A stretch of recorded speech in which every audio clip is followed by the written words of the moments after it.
युद्ध में केवल एक सारथी की भूमिका कितनी महत्वपूर्ण हो जाती थी, विशेष रूप से तब जब युद्ध इतने बड़े पैमाने पर लड़े जाते थे। कई बार तो हार जीत का अंतर केवल सारथी की कुशलता के बल पर ही निर्धारित होता था। जिन योद्धाओं और उनके सारथियों की आपसी समझ अच्छी होती थी और आपस में अत्यधिक विश्वास था, तब तो वह जोड़ी और भी घातक हो जाती थी। बेशक एक सारथी के रथ चलाने की कुशलता भी बड़े मायने रखती थी। आज हम महाभारत काल के कुछ ऐसे ही सारथियों की बात करेंगे जिन्होंने युद्ध का रुख ही बदल दिया। कृपया इस रोचक वीडियो को अंत तक अवश्य देखें।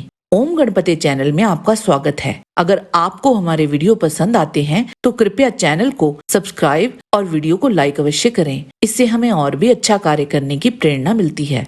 विभिन्न धर्म ग्रंथों से ली गई रोचक कथाओं को सुनने के लिए हमारे दूसरे चैनल सुनो कथा को भी सब्सक्राइब करें। नंबर 5, विशोक। वे भीम के सारथी थे। विशोक और भीम एक दूसरे के बहुत अच्छे पूरक थे। रथ में कितने बाण अवशिष्ट रह गए हैं, किस किस श्रेणी के बाण बचे हैं और उनकी संख्या कितनी है, कौन से बाण कितने हजार और कितने 100 शेष हैं, इनके अतिरिक्त अन्य शस्त्रों का भी उन्हें ज्ञात रहता था। अर्जुन के समान ही भीम ने युद्ध भूमि में अद्भुत प्रदर्शन किया था और विशोक की भी उसमें विशेष भूमिका थी। वे केवल भीम के रथ के संचालक ही नहीं थे, बल्कि उनके मित्र भी थे।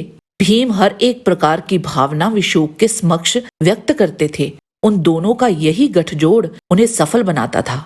नंबर 4, शल्य। मद्र नरेश शल्य भी एक प्रतिष्ठित सारथी थे, जिनका कौशल महाभारत काल में उपस्थित किसी भी उच्च कोटि के सारथी से कम न था। और यह बात कर्ण पर्व अध्याय 36 में स्वयं दुर्योधन ने बोली थी कि मद्र राज शल्य इंद्र के सारथी मातली और श्री कृष्ण के समान श्रेष्ठ रथ संचालक हैं।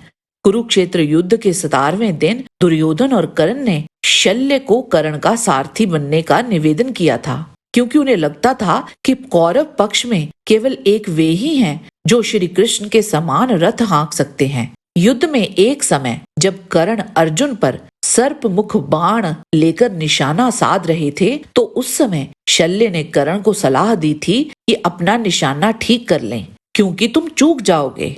शायद उन्हें भी श्री कृष्ण के अगले कदम का अनुमान हो गया था, परंतु कर्ण ने शल्य की बात नहीं मानी और श्री कृष्ण ने रथ को दबा दिया। तब कर्ण निशाना चूक गए थे। नंबर 3, दारुक। दारुक भगवान श्री कृष्ण के सारथी थे।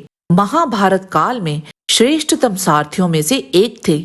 उनकी क्षमता, निष्ठा, कौशल और योग्यता निश्चित ही प्रशंसनीय रही, तभी तो श्री कृष्ण ने उन्हें अपना सारथी चुना था। श्री कृष्ण ने शाल्व, इंद्र आदि और भी कितनों के ही साथ युद्ध लड़े थे और उस समय उनके सारथी दारुक ही थे। लक्ष्मणा को जब उनके स्वयंवर से श्री कृष्ण ले जा रहे थे, तब भी वहां सभी राजाओं ने उन्हें घेर लिया था। उस समय दारुक ने रथ को सब राजाओं के सामने ही द्वारका के लिए हाँक दिया था। उनमें से कुछ राजाओं ने धनुष लेकर युद्ध के उद्देश्य से रास्ते में पीछा भी किया कि हम भगवान को रोक लें, परंतु उनमें से एक भी सफल ना हो सका। श्री कृष्ण ने भी जाते समय कितने ही राजाओं का वध कर दिया था।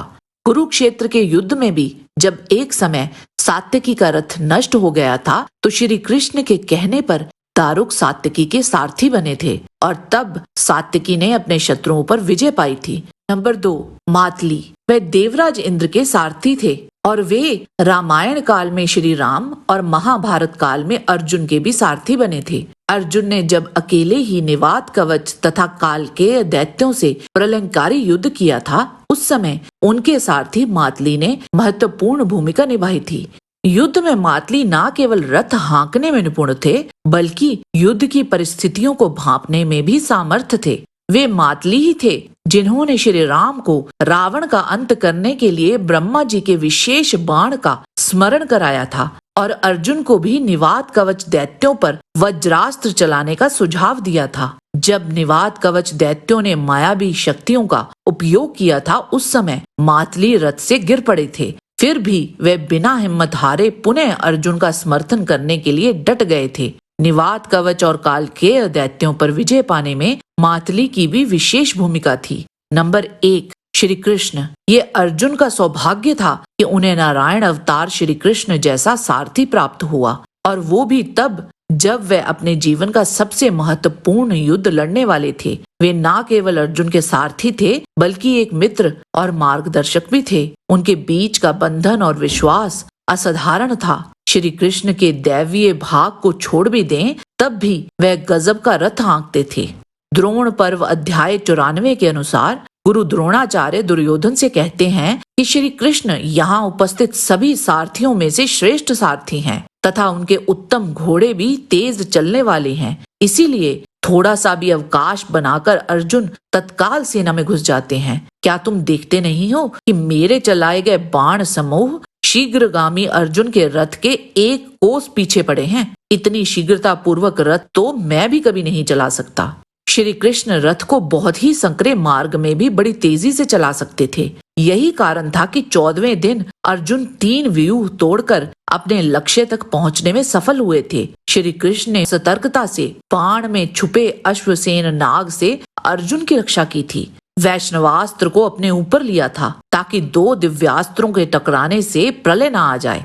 ऐसे और भी कितने ही अद्भुत कार्य श्री कृष्ण ने अर्जुन का सारथी रहते हुए किए थे। इनके अतिरिक्त उत्तर, जिसने छोटी सी उम्र में ही विराट युद्ध में अर्जुन के रथ का संचालन किया था, और युधिष्ठिर के सारथी इंद्रसेन, इन दोनों का भी माननीय उल्लेख है।